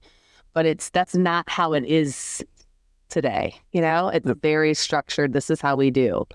And then, talking with pitchers and my daughters is giving them that ownership, which I don't think people do. Trainers don't do, coaches don't do, but giving them the ownership to say, what do you want to work on today? What do you want to do? What, like Eugene just asked her, what do you want to do? What would be perfect? What would be fun at practice for you? And what did she say? Competition. I want to do competition. Yeah, that's it. Kids love to play games, right? They want to play games. And if you are a pitcher, you like to compete. So how are you not competing more in practice? Yep. And that's the age-old thing that every athlete's ever known. It's always boredom of repetition. If you want to be good at something, find ways getting over the boredom of repetition. But now, because mechanics are so important, we have to do these drills and we have to just keep doing this. And now it's boring. Practice is boring. We're wondering why kids are getting turned away from the sports and going to these other things like basketballs and footballs and soccers where everybody's playing and there's action all the time and they're stimulated with that feeling of being important on the game and the adrenaline rushes, and then we go to softball practice and just do drills and get yelled at. So that narrative definitely needs to change. And that's the interesting piece too, is like, because mechanics have become such a thing, it's like everything is a perspective. So many players, when you talk to them in this generation right now, they're all pointing out all the things they do wrong on every rep. And it's like, yeah, but did you look at all the things you did right too? Because no one I've ever seen has taken a rep and done everything wrong. You could do 2 or 3 things wrong or 5 things wrong, but then there's something you could always point out and say, well, you did that well. And as a player, if you're chasing perfect, you're perfect, is it better to look at all the things you do wrong or some of the stuff you do right? Like you're trying to figure out how to get to the good stuff, but they focus so hard on the bad stuff that your brain's getting all that information just looking for the bad stuff. It's actually trying to probably mimic the things that it sees that are poor. Point out to yourself the things that are good. And now your attitude's changing about yourself. If it's a tough session, it's already feeling bad. So why do we need to point out even more shit that I'm doing? Oh, at least I got this right today. We'll build off the other stuff tomorrow, but pointing out. So like I said, that it's always how you frame it or how you lens things. And players are so caught up in all the things that they know they've got to do. And then as soon as something's off, it's like, can't do anything with it. But at the end of the day, it's like we keep talking about results. So it's matching up things. Certain things can happen poorly. But if you match that up with an elite version of something, then you're all good. So if you can lead leg block really well, you maybe don't need to drive off as hard because you're very good at accepting force on the front side. You're using all of the force that you get from the ground. Someone else might have to really drive off because they're getting sloppy on the front side to get the same result. So it's all about matchups and what's happening, and overcoming a poor mechanic or a poor piece of your mechanics isn't that big a deal as long as something else is working more efficiently. But that's the thing that's these optimal models is struggling with, is that optimal everything. No one's got optimal everything. No. So then why chase it? And when like looking back on my pitching mechanics, which I never grew up doing, that wasn't really a thing. So I didn't care how I looked because it all mattered of how I was successful in getting them out. But if I had to look at my pitching mechanics, my glove goes out, I can point out all the flaws to what society is saying is perfection. And I wasn't. I was probably an average mechanical pitcher, but I still threw 65, 68 and had break that Yeah, strikeouts, you know. I had the lowest CRA 2 years in the NC. To the parent at home and to pitching coaches, mechanics are black and white. That's what they're saying. And we're saying mechanics are gray area because everybody moves differently. And I think that's important to understand, what I've had to understand too, being bombarded. Sometimes, I don't know about y'all, but I have to get off. Like, it's overloaded for me because I'm in the softball world. So it's popping up on my feed and I'm just like, it's too much. Like, sometimes you guys got to get off of it and stop doing it and let your daughters just pitch for a fall. That's what I'm doing. I'm letting my daughter just pitch. Like, I don't even care. My successful season for her this fall, and the goal is to have a smile on her face. That's what I want her to do. I don't care if she hits a home run. I don't care if she strikes out. I want her to enjoy going to practice, smiling during practice, laughing with her girlfriends, and going out there and competing. I want her to compete, but that's up to her. But that's what I want for her. I'm not going to be critical of her. Oh gosh, about this. You're not getting to the front side. You're not doing this. It's like, go find a way to try to get the job done and have fun. And I think it's focused from the get-go to win, win, win, win, win. And at that stake, the girls are crying. I'll say it, at the 10 and under level, they're crying because it's too stressful for them. And we have to flip the switch. And with the pitchers too. We've got to make it where it's fun. We've got to make it where, like, we're focusing, parents and coaches are focusing on the soft skills of a pitcher. And the soft skills are everything they can do. They can battle back after they give up a hit. They can battle back and be competitive. They can encourage their teammate when they make an error. They can communicate with their catcher. All the things that any pitcher can do, that's what we have to start, like, complimenting, so they know I'm great. I can do this. And the outcome will happen. It'll just happen. Like, if you look at, as a parent, if you want your kid to be elite, what's the number one stereotype characteristic that elites have? Driven. They're more driven than everybody else. They're going to work harder than everybody else. The work ethic is through the roof. So as a parent of a kid, you want your kid to be elite. Wouldn't it make sense to make them be driven? Not going to be driven if everything that you're doing with them at 8 and 10 years old is, this is wrong, this is wrong, this is wrong, this is wrong. Like, it's so crazy to watch parents do those things to their kids. It's like, if you ask a kid to go play catch out in the backyard, and the first time you do it, you yell at him, what's the instinct for the kid that you've been telling him when he was a toddler? Every time you do something naughty, I'm going to yell at you, spank you, discipline you, so you don't do it again. And then, hey, son, let's go play catch. Or, hey, daughter, let's go play catch. And then you yell at me. The first instinct is like, oh, I don't want to do that again. Hey, next day, ask him the same thing. You want to play catch? Yeah, sure. You yell at me again. Well, third time you ask me, you want to go play catch? No, thanks. Yeah. So the career is already over. The goal for a parent should be, with a youth athlete, is to try to get them to want to do this and come and bug you every single day to come and take ground balls and do things, because that's the drive that's going to take them to where they need to be. How good they are at 8, at 9, at 10 does not matter. They've done studies over in Europe for this. If you had to talk about early bloom versus late bloomers as athletes, what's the most common person to get to a professional ranks in soccer in Europe? Late bloomer. You'd never pick it. No one would say, oh, the kid that was terrible at 10, he's more likely to get to the pros in Europe. They did that study because the way they structure it there is professional teams are in the youth leagues. So you get to monitor a player for a decade and a half to get 8 to the pros. And through that study, they realized, like, wait, late bloomers are the ones that we really actually want to keep our eyes on. Because 100%. And in the female space and softball, usually the dominating 10U or even 12U are just the girls that are bigger and stronger. They can hit it harder, they can throw it harder, they can pitch it back. Like, it is just what it is. But it's like, it all evens out once they're 13 and 14, when everybody's done growing, and who loves the game and who's athletic. Right? And you think about the characteristics of the late bloomer, what is there? They're small, they're tiny, they're weak, so they have no abilities, so they have to be driven to compete against, and they're learning all those hard skills that you're talking about earlier. They've grinded to get to the point that they want. But that is also the thing that's driving them and allowing them to become the elite later on, is the lessons that they learn through the struggles of early parts of their life. Yeah. Logic, rules of roost. It's we all get put in situations, tech, data, science, all these things. They use lots of big words and terms, and it makes it sound like, oh my God, I don't know what I'm talking about. on the baseball side, how can we have Hall of Fame baseball players or Major League Baseball players come and tell us, man, all this new data stuff, I just feel like I don't know what I'm talking about. Maybe I was all wrong. What are we talking about? You're the elite of the elite. There's 1% of the population that's ever played Major League Baseball. You're talking about, you might be wrong, high-level players that have known things and been around the game for longer than anybody else and probably have the best expertise out there are getting made to feel like, because I don't understand what biomechanics reports look like and the deceleration patterns of this guy's arm or the acceleration patterns or the ranges, like if we don't understand those big words, I must not know what I'm talking about. So many hitters that we talk to right now, I'm like, yeah, they come in and talking about launch and this and this and this, all this data. And it's like, but my approach is so simple. I felt like I must be wrong. I must be understanding this properly. So I've got to do what they tell me. And then all of a sudden their career's in the tank because they're trying to please somebody else's metrics or idea of what their best version is. So yeah, that's crazy.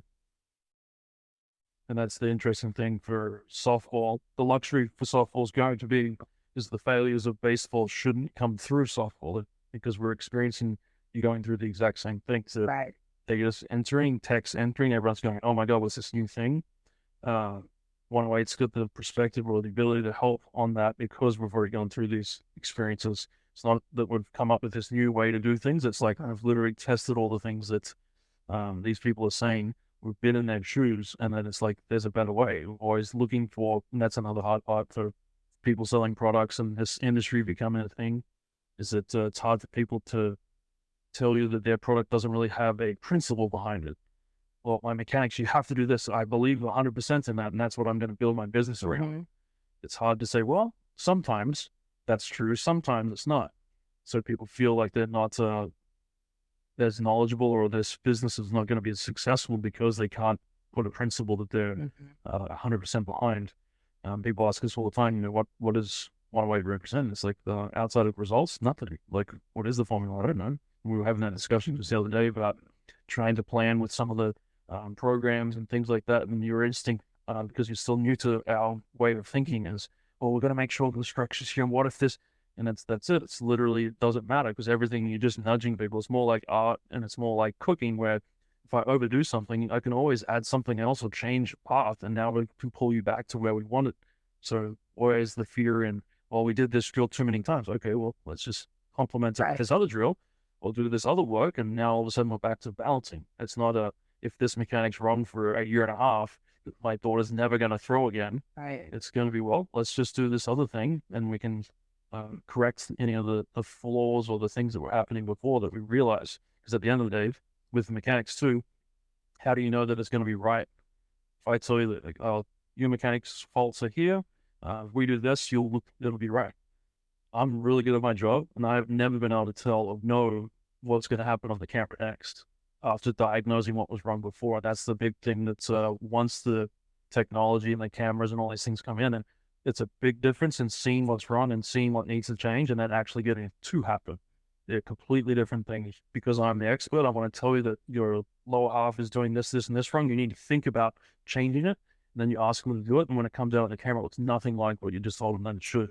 And you had all the right ideas, the right drills, the right prep.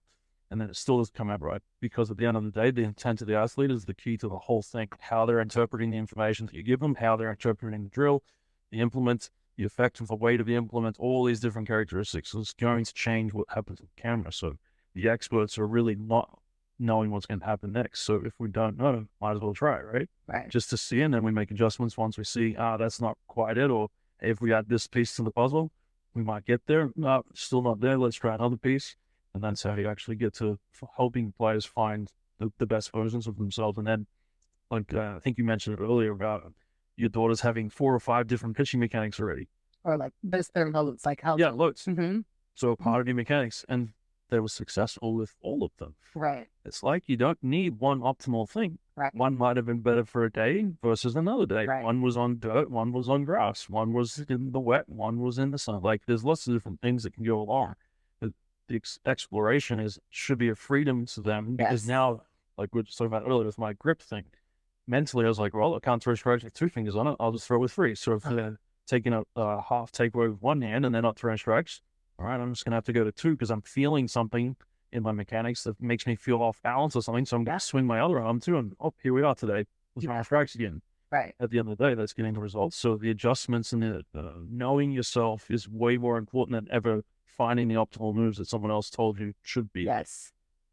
Yes. And it's very similar, but I mean, I had a one arm back swing all through college, and then on Team USA, I thought, how can I try? I'm going to try two arms, and I felt like I could get out, or whatever that feeling was. It felt better, but I mean, I pitched till I was 22 years old, and then changed something, which people would never do that. That's like, oh no, I've been pitching like this since I was 10. This is how I'm going to be.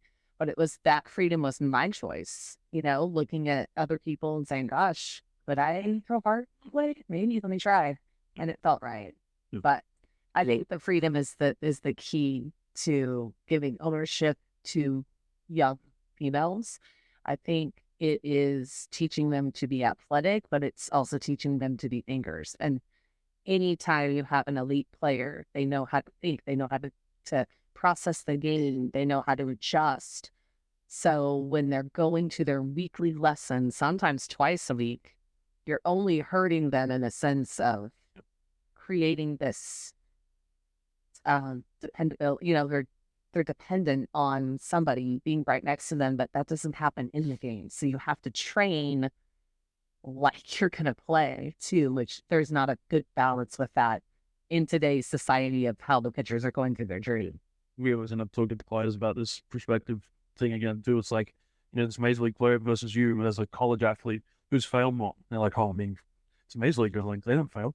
They've failed the most. That's how they got to where they've got to. They've just failed more and found ways to find solutions from their failures. You're worried about messing it all up to try to be like them. They've done way worse stuff than you've ever done. They've experienced way more slumps and sleepless nights trying to figure out this whole thing than you have.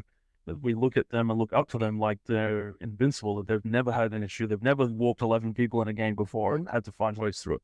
So it's all how it's framed, and it's very interesting to watch players go through their journeys and have fear. One of the things we were talking about with Nick just the other day, come into the shop, and I like to say to players, is the only reason that this player and myself is getting to have a conversation today is because you've sucked. And I'm glad you did, because now we can talk. If you were hitting and got drafted or moved up to the next level, we don't have this conversation. Well, then that means that the failure, the sucky piece had to happen in your life. So you could have the silver lining of, hey, come and meet and maybe change your career because you now have a new perspective or a new lens to look at this whole problem, or find the secret sauce for a period of time that gets you going again. So you've got to embrace the failures way more than all the success, because if you don't get them, or if you don't have them, none of the conversations, none of the new things that you come up with actually ever happen, because success is just too easy. Yes, I agree. I think that the older generation, the Lisa Fernandez, that like what happened on our trips with Team USA at breakfast was we were talking the game. Like there was thoughts. There was like, well, why do you do this when we do? Like, and I'd be throwing a bullpen and Lisa's coming. So how do you hold this? Like, teach me, like, what do you do? And there was this thought process and this growth, but in these generations coming up, it's just tell me what to do and I'll just do it. And I don't have a thought for myself. And that's where I think 108 comes into, is giving them that ownership and that skill to be able to take it out on the field, to take it into their journey, deep into their journey, because it's the only way you get better is to say, oh, there's another way. Yeah. Right. And it's going to different people too. And I think that's something where being able, like giving lessons, I always tell, I mean, my daughter has a coach that played in the big leagues. He has knowledge.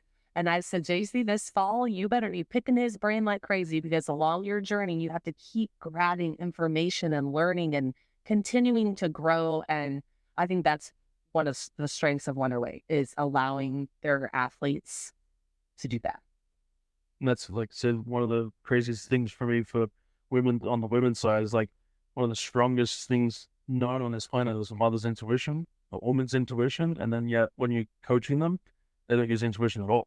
They just, well, was that good? Is that what you want? Mm-hmm. It's like, you have instincts that are supposed to be as good as there is on this planet, and yet you're waiting for someone else to tell you if you're right or wrong. And in normal life, you wouldn't do that. When you become a mother, if you're a young girl, whatever, you're always going to trust your gut. Right. Then as this athlete, you got told, like, do as you're told. Right. Yeah, don't trust your gut. Instincts is the thing. That's what makes good players, is they have instincts of what they need to do and how they need to go about things. Right. And I think with the metrics, I think different growing up is I think until I got to college, I was only clocked one time at a tournament. And I was like, oh my gosh, somebody's clocking me. I thought it was real hard. And I like probably clinched them and it probably wasn't as hard, right? But that wasn't a focus. Like speed wasn't a focus. It was being the athlete, getting the results that we needed of just find a way to get them out. I don't care how I can throw 52. I don't care. And do I get them out? That's all the college coaches cared about was, were you successful in that circle?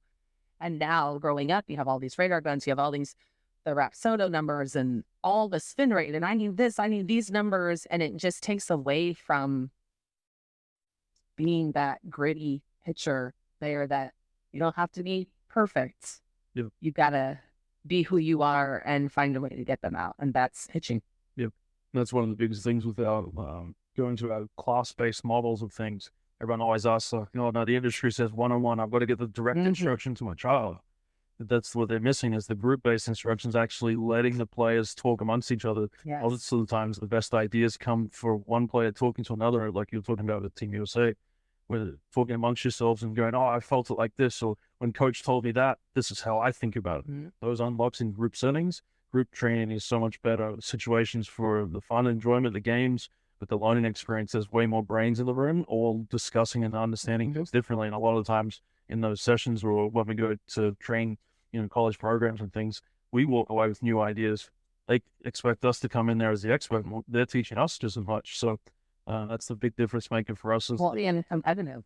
They're kind of, you're kind of looking over, seeing what they're doing. So it drives them. Yeah, it should be, right? Because at the end of the day, the college program, you're trying to be the number one in staff or whatever it is. So it has to be some kind of competing factor there that's going to help the team at the end of the day. Yes, I love that. Growing up, I was like, oh my gosh, pitchers can get better when they're getting 5 girls at one time, but knowing it's not mechanical, it's how you guys structure your class settings allows it where every athlete can be successful because it's not they don't need my hands. They need their eyes and their body feels to really find their success, right? And we're just kind of keeping them in this parameter of like kind of guiding them in this bumper zone of going to the direction they need, but they're the ones that are really guiding. And coming from that space too, before I was with 108, I was in the private sector, saying one-on-one like yourself, and those days where you watch the kid get dragged in the room, you're like, well, mom and dad want him here, but he sure as hell doesn't. In the class settings, I don't remember the last time I've seen a kid walk in like that. They're always asking to be there because the fun aspect is there, and that's what we talked about earlier is everyone's trying to jump that step to get their kids to the next level. They're forgetting that they have to fall in love with it first. Once they fall in love with it, then they want to do it all the time. They want to do it all the time. They improve. When they improve, they move to the next levels, and there's the end goal. With the society or the industry itself is just try to cut that out. What's the best thing for my daughter right now? If she falls behind, she's 8. How's she going to fall behind who? The other 8-year-olds? Like, this is crazy to think that there's that much pressure being put on kids at that age. Yes. And then, like I said, the reason that you and I are still doing this in this industry, you fell in love with the thing. Well, that started at 8 and 10 years old because we were in the backyard playing around and with our friends. Playing football. I mean, I think like we talk about, so we have young kids, both of us, and I mean, within the last 2 years, most nights in the cul-de-sac, Greg is the pitcher of our football games. And the kids are having fun. They're learning the game. They're swinging. Like, their swings are so smooth and they're not thinking about it. And then, they're playing. They're playing and they're learning the game and they're laughing and they're loving it versus being like structure. It's just not fun, to be honest. And that's funny you mentioned the wiffle ball because that's like in the last 12 months, that's been our number one tool for professional athletes in the off season. First thing we make them do is go, hey, take this wiffle ball bat and hit. And they're like, what do you mean wiffle ball bat? And as soon as they take a few swings, they're like, oh my God, that's the move I've been trying to make for 3 or 4 years. And they're probably smiling too. I think I'm trying to do it. Yeah, that's it, because they just free themselves up. Yeah. The reason we play wiffle ball is because, we're just playing, like we're just goofing off. Yeah, sure. And then all of a sudden, natural movement show up. So they've just forced themselves as a professional athlete to make these certain things happen. They're elite compensators. They can get it to happen. That doesn't mean it's the most efficient way for their body and what their body wants to do. They've just got this decision in their head, or they've been told that this is what has to happen. Give them the freedom to play, and all of a sudden it's like, oh my gosh, this is crazy. But then the fun factor shows in. So now they're enjoying what they're doing. As a professional athlete, you should be having fun a lot. Like there's a lot of stress there. So yeah, it's been one of the biggest tools that we've used of late. And every single player after they do it, can we do that again? Can we do that again? So yeah, it's not just little kids, it's everybody. The whole industry has gone down this rabbit hole of perfection, optimal. I was telling one of our guys at the shop just yesterday, it's like, what if optimal is variable too? Like everyone hears optimal as a one option solution. But what if it's on a scale where you can slide this way for optimal today or slide this way for optimal against this pitcher, or if you're facing particular hitters and my optimal is actually like shuffling across the rubber or trying to stride out there a little bit more to make sure that I don't miss down in the zone and get it up to the top, because I struggle with that typically. That means my optimals are changing. Right. But when that word is used, just like for hitters, do damage. Damage means hit the ball hard. Everyone hears the word damage, everyone thinks swing hard. Who said you have to swing hard to hit the ball hard? Yeah. So the connection of communication, the words that we use as a coach is very, very important, especially on the women's side, because they're going to do exactly what you ask. Mm-hmm. So then the less you talk, group settings again, the less you talk and let them figure things out, the better things are only going to get. So in the one-on-one setting, you feel like you've got to tell them everything. Yes. Well, now I've got to watch every word that I say. Well, that's not fun for anybody. Right. Perry the other day was hitting, my 6-year-old was hitting wiffle balls with those little tiny golf ones, and she had the thin wiffle ball bat, and Greg was pitching them to her, and she's swinging and missing and hitting some like true shots.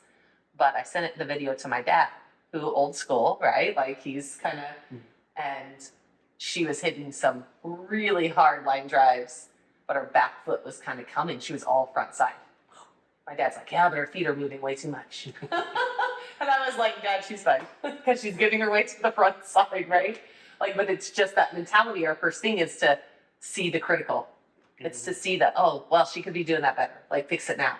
It's like she was having fun. She was hitting it, right? So it's just, I think, training how we think. So, and it all comes down. Like, that's where I think when we talk about what we want our athletes to think like and their confidence and how we want them to perform, it really comes down from like the leadership of the coach and the parents that have to kind of lead the charge to that, so then they know it's a safe environment that they can. Yeah, right. Well, it's like we talk about all the time. The most close thing, efficiency-wise, mimicking a big leaguer is a little kid, and everyone thinks that that can't be true. They're little; they've got to be taught. And I always end up telling parents that resonates with them a lot. Hey, how much did you teach your son or your daughter how to walk? Nothing.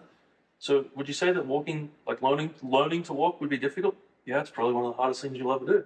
Yeah, and they figured it out. And we don't have a variation of like how you walk. Everyone on the planet walks opposite arm, opposite leg. That's funny, isn't it? Like it's instinctively doing the right things. And I seen a post just recently, Dr. Greg Rose. Everybody knows that name in the industry. The guy that's studied biomechanical data more than anybody else on golf, baseball, softball. I've watched him. He's got data on Monica Abbott and players like that. He made a statement the other day. He said, yeah, I have 6 or 7-year-olds with perfect efficiencies. That's what we've been saying. That's because they haven't been messed up yet. Efficiency is always there. The body's natural instinct is efficiency. Human or living organisms themselves are craving efficiency, conservation of energy. The reason you're sitting like you're sitting, the reason I'm sitting like I'm sitting, is to not use energy. My body's wanting me to do these things. So you think that your body's going to want to mechanically do things bad, to throw the ball hard or to hit hard? Like its instinct is to trying to do the things as good as it possibly knows how to, and it's going to make its own adaptations to try to create those things. But now we've decided that we're smarter than those adaptations, and this is the model that you should run by. So those are the hard things, but that's the truth. Like, watch a kid do a squat pattern. Everyone's like, oh my God, my son, he's 2 years old and he's doing a perfect squat pattern for the strength and conditioning community. It's like, that's exactly. His body knows what to do to get to the positions it's supposed to get to. Right. And then so somewhere between the little kid and the elite, we're getting messed up. Who's working in there? All of us coaches, we're doing a really good job of making sure we take the already pretty close to perfect and then making sure they don't make it to the next level. Yeah. So those are just, like I said, interesting perspectives, and it's hard to look at it from that angle and say that we're wrong, because as parents, again, I'm a parent, like I tell parents this when I'm talking through these things a lot. It's like, I've never met a parent that wanted the worst for their child. But sometimes the fact that you want it so badly for your child gets in your own way. You're getting in your own way because you want it so badly for them. At the end of the day, they really actually have to want it for themselves too. We don't get to make that decision for them. Right. Like I was telling you earlier, you can go to any little league field all over the country, and I bet you can point out the most elite athlete that had played as the parent. You can point them out because they're the one that's not saying nothing to their kid because they've been through it. They know that there's nothing. It doesn't matter what's happening now because I've experienced this myself. And then you can also point out every parent that's never been anywhere in a sport. Because they're the one that's all over their kid, making sure that everything's perfect and they don't fall behind. The elite person, the Major League Baseball player, the USA Olympic softball player, she's sitting back or they're sitting back and just watching and having fun and asking their kid if they're enjoying their time. Yes, because it doesn't matter. We know that. We know that we don't live day to day. We don't live game to game. We don't live play to play. It's, oh wow, like, you know what? Vampire got it wrong. In our eyes, that's okay. Move on. Like, it's not a big deal. Now we try to get them out of 3, you know? It's just, it's like finding the solution or finding the problem and helping them to say, big deal, let's move on. How do I find a way? But it just doesn't happen. It doesn't happen. Like, I mean, being at the college level, coaching at the college level, the kids were crumbling.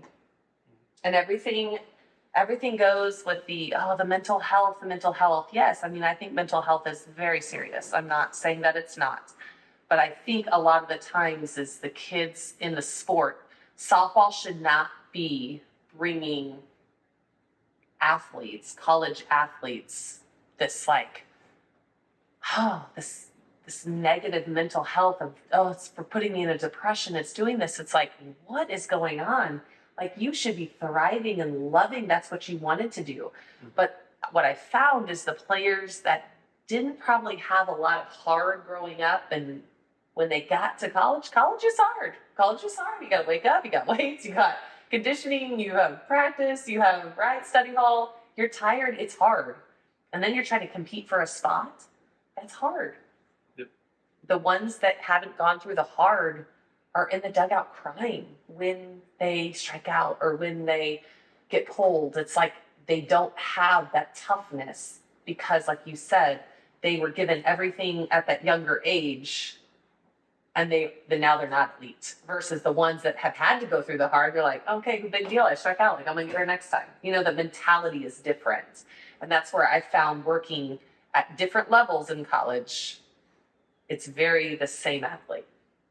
You know, it's the same athlete in the dugout. It's the same athlete with those negative thoughts. It's the same. And there's a reason why they weren't elite, because it was different. I'd grown up with elite athletes on Team USA, and just on my college team, we were a great team. So I never experienced what I was seeing around me. And it was very just like bright, like, what is going on? Why are they crying? They just like, what is going on? And that's where I was like, this is just totally different than my mindset of how I played the game and how they played the game. They played the game at bat to at bat. I'm playing the whole game battle. Like, you got me 2 times, I'm gonna get you this time. You think you can get me? Yeah, try me. It wasn't a failure, it was a battle. And it just doesn't happen, but it comes back to they don't know how to battle.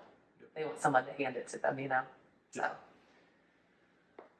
just taking all that information as a mom, as a former player, as a coach, and trying to do what's best for my kids. And everybody has what that looks like, right? Like, we all look at our kids differently and see, well, this is what I'm going to do. This is the right way. They do school for the first half of the day, and then dad's off to work, so then they come on in, and my oldest son, that's literally on his first season of baseball, or first year and a half, they fell in love with it because they come to the shop every day, and there's a wall, and they go play wall ball, and go over here and hit wiffle balls, and go ask Bo to hit ground balls, and all these things. But it's just literally the environment. And the funniest part of the whole story is that we're the leader in baseball development in the country, and all the coaches in the facility are told to not tell my sons anything. Mm-hmm. And then when you go watch them develop and change their arm slots and all these things get better and better, people will be like, oh, yeah, it makes sense that dad's really good at what he does, and he's probably coaching them and giving them all these good lessons and the ability to do those things. Haven't been told shit. Go in there and just play around. We'll go play wall ball. We'll go do this. Have fun. And that's what they can't wait to be there. We've lived here or been a part of the Waterbag family for 2 years now, just coming up on 2 years in October 1st, so next week. And they would literally come in 5 days a week for the last 2 years. There hasn't been really a day where it's like, I don't want to come in, Dad. Can I stay home and do something else? It's like, hey, when are we going? When's the next day? It's like, I didn't expect that. You know, it wasn't planned by design or anything. It was just letting it evolve itself to what it is today. But that wasn't the expectation going into it at all, for sure. Mm-hmm. Love that. Even JC's feeling it. She's like, where can we go? When's he coming back? I want to play with him. I like what he's doing. Let's see what that kid's doing. And that's it. And that's like on the throwing side, the name of that area is the playground.